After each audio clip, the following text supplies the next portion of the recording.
Hello student, एक बार फिर से आप सभी का स्वागत एक्सप्लोर ऑर्गेनिक केमिस्ट्री क्लास में। इस क्लास में हम लोग आज जानेंगे किस प्रकार से किसी भी हाइड्रोकार्बन का, किसी भी टाइप के हाइड्रोकार्बन का स्ट्रक्चर किस तरीके से लिखा जाता है, स्ट्रेट चेन के फॉर्म में, कंडेंस्ड फॉर्म में और लाइन डायग्राम के फॉर्म में। पिछले क्लास में हम लोगों ने पढ़ा हाइड्रोकार्बन कितने टाइप के होते हैं on the basis of bond, और हम लोगों ने समझा सैचुरेटेड और अनसैचुरेटेड हाइड्रोकार्बन के बारे में। सैचुरेटेड वैसे हाइड्रोकार्बन जिसमें कार्बन एटम के बीच में सिंगल बॉन्ड प्रेजेंट होता है, और अनसैचुरेटेड वैसे हाइड्रोकार्बन जिसमें कार्बन एटम के बीच में, किसी दो कार्बन एटम के बीच में या तो डबल बॉन्ड होता है या ट्रिपल बॉन्ड होता है। और एल्केन मेंबर्स, एल्केन फैमिली के जितने भी मेंबर्स हैं उसे हम लोग सैचुरेटेड हाइड्रोकार्बन कहते हैं, और एल्कीन और अल्काइन फैमिली में प्रेजेंट सारे मेंबर्स अनसैचुरेटेड हाइड्रोकार्बन के कैटेगरी में आते हैं। हर हाइड्रोकार्बन एक ऑर्गेनिक कंपाउंड है, लेकिन प्रत्येक ऑर्गेनिक कंपाउंड हाइड्रोकार्बन नहीं हो सकता है। हाइड्रोकार्बन के लिए केवल शर्त कार्बन और हाइड्रोजन का होना। तो आज हम लोग बात करेंगे किसी भी एल्केन का, किसी भी एल्कीन का या अल्काइन का, जिसका मतलब सैचुरेटेड या अनसैचुरेटेड हाइड्रोकार्बन का स्ट्रक्चर फाइंड आउट कैसे करेंगे बिना किसी फॉर्मूला का। इसके लिए एक चीज़ केवल आप लोग को याद रखना है, ऑर्गेनिक केमिस्ट्री में इसका इम्पोर्टेंस बहुत ज़्यादा है, और वह है रूट वर्ड और सफिक्स। रूट वर्ड एल और सफिक्स अलग अलग फैमिली में अलग अलग देखने को मिलेगा। एल्केन में सफिक्स एएनई, एल्कीन में ईएनई और अल्काइन में वाईएनई। कहीं अगर देखें एएनई है मतलब सिंगल बॉन्ड, ईएनई है मतलब डबल बॉन्ड, और वाईएनई है मतलब ट्रिपल बॉन्ड। साथ ही साथ स्ट्रक्चर लिखते हुए केवल एक बात का ध्यान रखना है कि प्रत्येक कार्बन का 4 बॉन्ड होना जरूरी है, और यहाँ पर कार्बन के साथ हाइड्रोजन का अटैचमेंट होगा, क्योंकि हम लोग पढ़ रहे हैं क्या, हाइड्रोकार्बन के स्ट्रक्चर। तो शुरू करते हैं। सैचुरेटेड हाइड्रोकार्बन में सबसे पहला है एल्केन। ALKL ये रूट वर्ड है, और एएनई क्या है, सफिक्स। इसे चाहें तो इस तरीके से लिख सकते हैं L plus ANE, L root word, ANE suffix. अब मान लो इथेन का फॉर्मूला लिखना है। इथेन, तो यहाँ ETH इथ रूट वर्ड और सफिक्स एएनई। रूट वर्ड इथ का मतलब होता है दो कार्बन एटम, एएनई माने सिंगल बॉन्ड, दो कार्बन एटम के बीच में सिंगल बॉन्ड, और ये कार्बन एक बॉन्ड बना रहा है, मतलब इसके साथ 3 हाइड्रोजन, यहाँ भी क्या आया, 3 हाइड्रोजन। तो स्ट्रेट चेन फॉर्मूला क्या हो गया, CH3 बॉन्ड CH3। इसको अगर हम ऐसे लिखें C2H6, तो ये क्या हो गया, मॉलिक्यूलर फॉर्मूला। और अगर ऐसे लिखे तो ये हो गया लाइन डायग्राम। ये जो पॉइंट है ये कार्बन एटम को डिफाइन करता है। इसी प्रकार से अगर मान लो ब्यूटेन का लिखने के लिए दिया है, तो रूट वर्ड ब्यूट एनी क्या हो गया, सफिक्स। ब्यूट मीन्स 4 कार्बन, तो 4 कार्बन को इस तरीके से शो कर दो। ये कार्बन एक बॉन्ड बना रहा है, मतलब 3 हाइड्रोजन। ये कार्बन 2 बॉन्ड बना रहा है, मतलब 2 हाइड्रोजन। फिर लास्ट वाला कार्बन एक बॉन्ड बना रहा है, तो 3 हाइड्रोजन। तो CH3 CH2 CH2 CH3, इसी को लिखा जा सकता है इस तरीके से CH3 CH2 का होल टू CH3। और इसको जब लाइन डायग्राम में शो करेंगे, 4 कार्बन है, 1 2 3 4। एक बात का ध्यान रखोगे कि अगर even number of carbon atom present है तो स्टार्ट और एंड एक दूसरे का क्या होगा, अपोजिट। तो इस तरीके से हम किसी का भी फॉर्मूला को स्ट्रेट चेन में लिख सकते हैं। और यहाँ पर C2H6 जैसे इथेन का था, ब्यूटेन का क्या आया, C4H10। ये क्या हो गया, मॉलिक्यूलर फॉर्मूला। अगर पेंटेन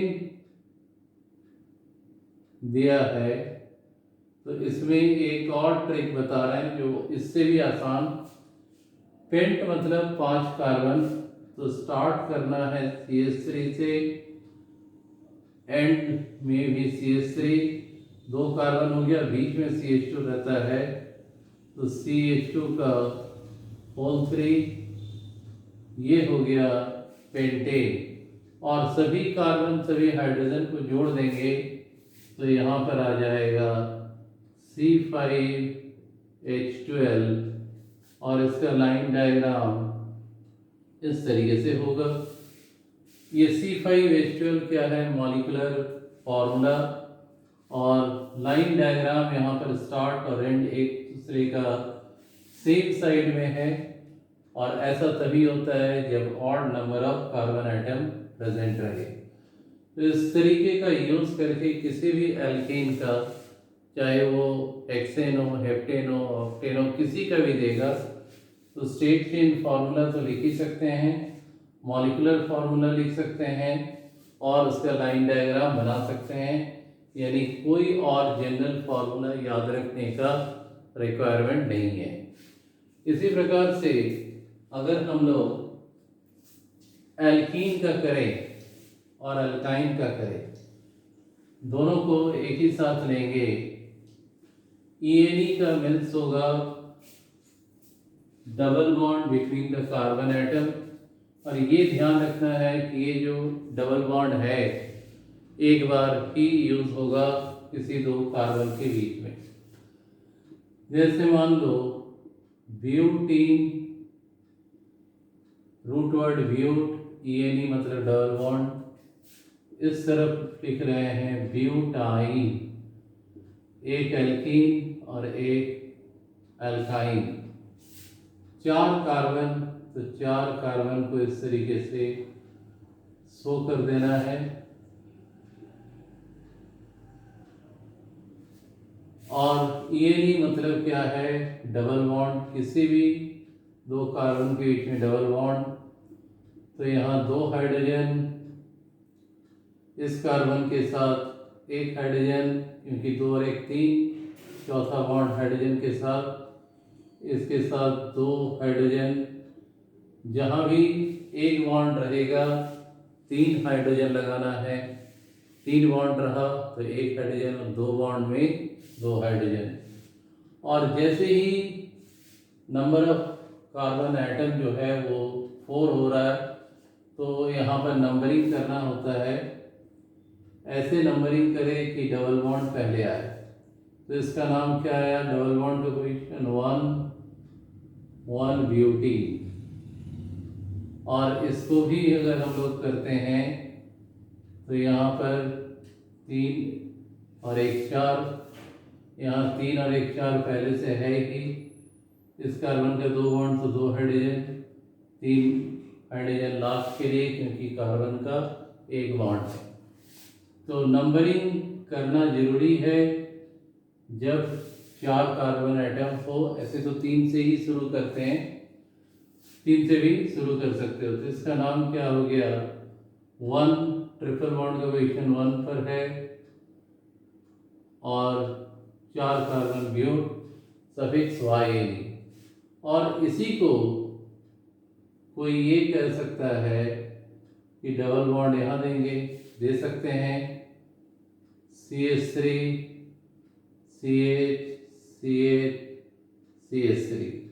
तो इसका डबल बॉन्ड का पोजीशन चाहे लेफ्ट से राइट जाओ या राइट से लेफ्ट, नंबर 2 पर ही आएगा, 2 ब्यूटी।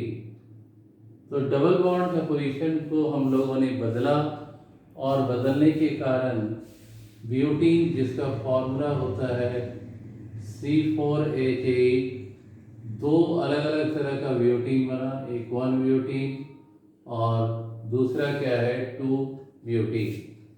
इन डिफरेंट फॉर्म को हम लोग कहते हैं आइसोमर। डबल बॉन्ड का पोजीशन डिस्प्लेस हुआ, इसलिए इनका नाम जो है पोजीशन आइसोमर्स।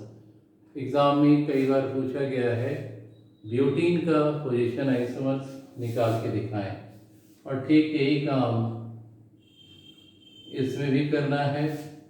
1 पोजीशन पर रखा, यहाँ पर मिड में रख दिया नंबर 2 पोजीशन पर। तो इस कार्बन का 1 बॉन्ड 3 हाइड्रोजन, 1 बॉन्ड 3 हाइड्रोजन। इसका नाम क्या आ गया, 2 ट्रिपल बॉन्ड का पोजीशन लोएस्ट आना है, चाहे लेफ्ट से राइट कार्बन का नंबरिंग करो या राइट से लेफ्ट। तो ये आ गया 2 ब्यूटाइन। तो यहाँ पर C4H8 है, C4H6। यहाँ भी ब्यूटाइन का ये 2 क्या है, पोजीशन आइसोमर है। और इसका लाइन डायग्राम अगर बनाते हैं 4 इस तरीके से, एकदम लास्ट में डबल बॉन्ड, और इसका बनाते हैं ये नंबर 2 पर है, 1 2 1 2 2 के बाद यहाँ डबल बॉन्ड। तो लाइन डायग्राम के फॉर्म में भी हम लोग इसको करके देख सकते हैं।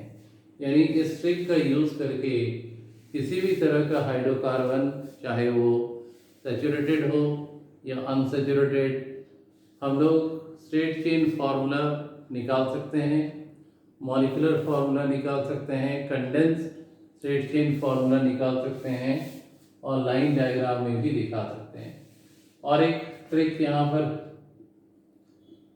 अगर एल्केन से 2 हाइड्रोजन बाहर निकल जाए तो बनता है एल्कीन। 2 हाइड्रोजन एटम अगर बाहर निकले तो एल्कीन, और एल्कीन से 2 हाइड्रोजन एटम बाहर निकलने पर ये होता है एल्काइन। तो इस ट्रिक का यूज़ करके केवल अगर एल्केन का मालूम है तो बाकी का आसानी से निकाल सकते हो।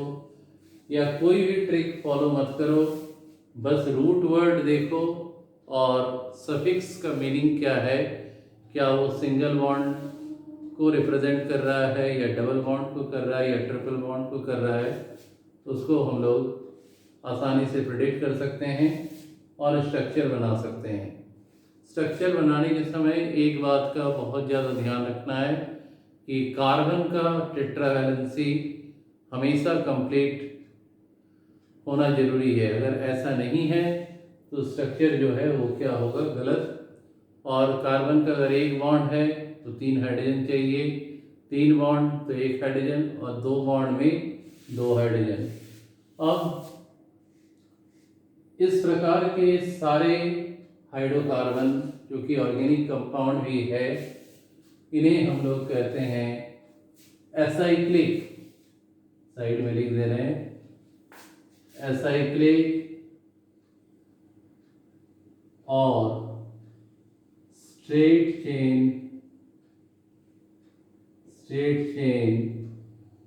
Organic compound. एसाइक्लिक और स्ट्रेट चेन ऑर्गेनिक कंपाउंड, ये एसाइक्लिक कंपाउंड स्ट्रेट चेन भी हो सकता है और ब्रांच भी हो सकता है। अगर ब्रांच में देखें इस प्रकार से 4 कार्बन को हम ऐसे भी लिख सकते हैं, एक बॉन्ड तो 3 हाइड्रोजन, 3 बॉन्ड तो 1 हाइड्रोजन, एक बॉन्ड तो 3 हाइड्रोजन, ऊपर में भी कार्बन का एक बॉन्ड 3 हाइड्रोजन। तो ये जो कंपाउंड है, यहाँ देख सकते हो ये एक मेन चेन है और मेन चेन के साथ यहाँ कुछ जुड़ा हुआ है, तो इसको कहते हैं ब्रांच चेन। स्टार्टिंग करोगे acyclic branch chain organic compound. तो हम लोग ऑर्गेनिक कंपाउंड का एक पर्टिकुलर टाइप हम लोगों ने यहाँ पर करके देखा कि किस तरीके से स्ट्रेट चेन और ब्रांच चेन ऑर्गेनिक कंपाउंड को बना सकते हैं। यहाँ पर हमें सभी एग्जाम्पल हाइड्रोकार्बन का लेना है, क्योंकि हमने वैसे ऑर्गेनिक कंपाउंड को कंसिडर किया है जिसमें केवल और केवल हाइड्रोजन एटम प्रेजेंट रहेगा और कार्बन एटम। अब कुछ और टाइप के हाइड्रोकार्बन के बारे में हम लोग बात करेंगे। साइक्लिक हाइड्रोकार्बन, ये साइक्लिक हाइड्रोकार्बन का डेफिनेशन क्या होगा? Those hydrocarbon in which carbon atoms form ring type structure। तो इसे हम लोग क्या बोलते हैं? साइक्लिक ऑर्गेनिक कंपाउंड या साइक्लिक हाइड्रोकार्बन। साइक्लिक हाइड्रोकार्बन,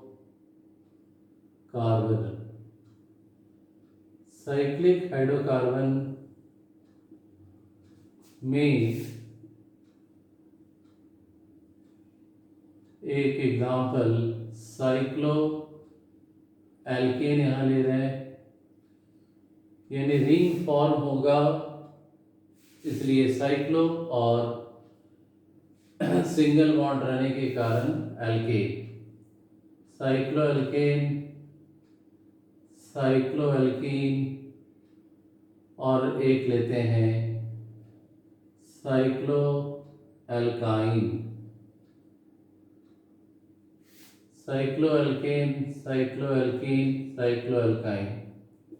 जहाँ भी साइक्लो वर्ड लिखा हुआ रहे, समझना है कि साइक्लो का मतलब रिंग का फॉर्मेशन हो रहा है। एक एग्जाम्पल यहाँ ले, साइक्लो प्रोपेन। एल तो जानते ही हो, नया केवल ये साइक्लो वर्ड, बाकी तो पढ़े। साइक्लोप्रोपेन, प्रोप मतलब 3 कार्बन, तो 3 कार्बन से इस तरीके से एक ट्रायंगल बन सकता है। अब ये कार्बन का 2 बॉन्ड, तो 2 हाइड्रोजन, इस कार्बन का भी 2 बॉन्ड, 2 हाइड्रोजन, यहाँ भी 2 बॉन्ड, तो 2 हाइड्रोजन। तो ये स्ट्रक्चर किसका हो गया? साइक्लोप्रोपेन का। और इसको हम लोग मॉलिक्यूलर फॉर्मूला क्या होगा? C3H6, और लाइन डायग्राम में दिखाएंगे तो केवल इस प्रकार से लाइन बना रहेगा। अगर मान लो यहाँ पर साइक्लोब्यूटेन दिया हुआ है, साइक्लोब्यूटेन, तो क्या करना है? ब्यूट मीन्स 4 कार्बन, 4 कार्बन से इस तरह से रिंग बना लेना है, और जहाँ जहाँ कार्बन के साथ बॉन्ड, वहाँ पर हाइड्रोजन प्लेस करें। तो यहाँ मॉलिक्यूलर फॉर्मूला C4H8, और इसका लाइन डायग्राम ये स्क्वायर। इसी प्रकार से अगर हम लोग साइक्लो एल्कीन में अगर दिया हुआ हो साइक्लोप्रोपीन, और इसका स्ट्रक्चर लिखना है, मॉलिक्यूलर फॉर्मूला लिखना है, तो कैसे लिखेंगे? साइक्लो मतलब रिंग, प्रोप माने 3 कार्बन, 3 कार्बन से एक ट्राइंगल तो पहले बना देना है। ENE का मतलब होता है डबल बॉन्ड। जहाँ इच्छा 2 कार्बन के बीच में डबल बॉन्ड डालो, तो इस कार्बन का 3 बॉन्ड तो 1 हाइड्रोजन, यहाँ 1 हाइड्रोजन, और इसका 2 बॉन्ड है तो 2 हाइड्रोजन। तो इसको देखेंगे ये क्या हो गया, C3H4। और इसको लाइन डायग्राम में करने पर ऐसा स्ट्रक्चर मिलता है। तो ये साइक्लोप्रोपीन, अगर साइक्लोब्यूटीन देगा 4 कार्बन से स्क्वायर बना लेना है और कहीं भी डबल बॉन्ड को डाल देना। अगर ये क्वेश्चन रहता, साइक्लो अल्काइन का ले रहे हैं, साइक्लो ब्यूटाइन, तो समझ रहे साइक्लो माने रिंग, ब्यूट माने 4 कार्बन, वाइनी माने ट्रिपल बॉन्ड। तो इसमें 4 कार्बन पहले शो कर लो और ट्रिपल बॉन्ड किसी 2 कार्बन के साथ, तो इस कार्बन का 3 और 1 4, इसका भी 4। अब केवल ऊपर वाला पार्ट, बस टेट्रा वैलेंसी को भी थोड़ा सा ध्यान देना है। तो यहाँ पर ये फॉर्मूला क्या आया, C4H4, और इसको लाइन डायग्राम में दिखाएंगे। इस प्रकार से एक लाइन का ड्रॉ करना है, ऊपर और एक नीचे। तो ये क्या हो गया, साइक्लोब्यूटाइन। ये सारे एग्जाम्पल सबके रिंग स्ट्रक्चर में केवल कार्बन एटम है, इसलिए इनका एक और नाम होता है कार्बोसाइक्लिक ऑर्गेनिक कंपाउंड। और सभी एटम रिंग में सेम है, इसलिए इसको होमोसाइक्लिक ऑर्गेनिक कंपाउंड भी कहते हैं। तो ये साइक्लोहाइड्रोकार्बन, साइक्लोहाइड्रोकार्बन के बाद साइक्लोहाइड्रोकार्बन में ही एक और टाइप है जिसका नाम है एरोमेटिक हाइड्रोकार्बन। तो यहाँ भी carbon atom ring structure form करता है और अल्टरनेट डबल और सिंगल बॉन्ड कंटेन करता है। इसका एक एग्जाम्पल है बेंजीन यानी C6H6। तो ये बेंजीन है, मॉलिक्यूलर फार्मूला C6, 6 कार्बन से क्या बनता है, हेक्सागन। और अल्टरनेट डबल सिंगल बॉन्ड लगा देना है, एक बार डबल बॉन्ड, फिर एक सिंगल, फिर एक डबल, एक सिंगल, और बाकी सभी कार्बन के साथ हाइड्रोजन को जोड़ना है। तो ये भी साइक्लिक हाइड्रोकार्बन है। इनमें और इनमें फर्क क्या है कि इसमें alternate double single bond present रहता है और इसमें एक पर्टिकुलर टाइप का स्मेल होता है जो इतना स्पेसिफिक होता है जिसके द्वारा बेंजीन को बाकी किसी भी साइक्लिक हाइड्रोकार्बन से आसानी से डिस्टिंग्विश किया जा सकता है। और ये जो स्मेल है इसका नाम एरोमा कहलाता है, जो कि ग्रीक वर्ड, और एरोमा का मीनिंग क्या है, स्मेल। तो हर वो कंपाउंड जो साइक्लिक होगा, अल्टरनेट डबल सिंगल बॉन्ड होगा, बेंजीन जैसा ही स्ट्रक्चर शो करेगा, उसे हम लोग एरोमेटिक हाइड्रोकार्बन कहते हैं। इसका फिर आगे फर्दर क्लासिफिकेशन है जो आने वाले क्लासेस में हम लोग समझेंगे। आज की क्लास में बस यहीं तक। अगर आप लोग यहाँ तक बने हुए हैं तो चैनल को लाइक, शेयर और सब्सक्राइब जरूर करें और अपना डाउट कमेंट बॉक्स में डालें।